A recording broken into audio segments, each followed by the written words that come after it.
for joining us.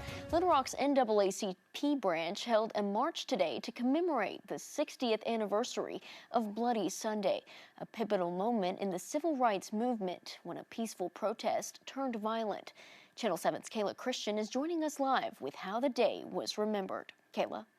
Yeah, Daniela, Bloody Sunday marches took place all across the U.S. today. And for the first time, Little Rock chose to be a part of this display of marching of African American history. I'm hoping that it'll bring awareness to those people that may not understand, and they may be asking themselves, so why are we out here? Why are we bringing up the past? Why are we doing something about this now? I can learn a lot from this. Bloody Sunday.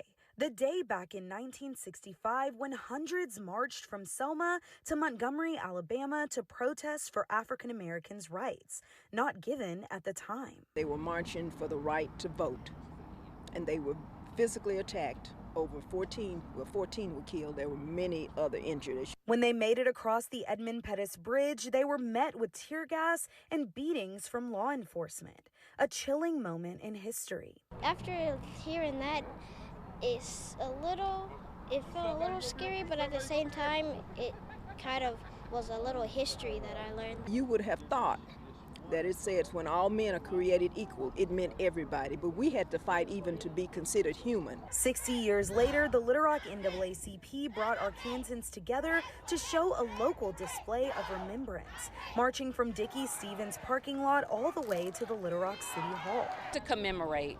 To make people remember the past, to live in the present, educate themselves about the present, and then to think about how we move forward and how our lives are going to be moving forward. It wasn't a pretty sight on those pictures when they were splashed across the news of people being bloody just for marching, just for wanting their rights to vote.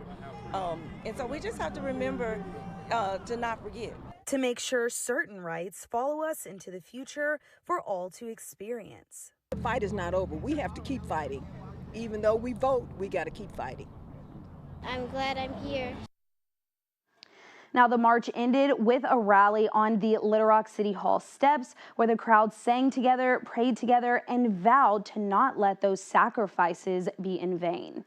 On your side, I'm Kayla Christian.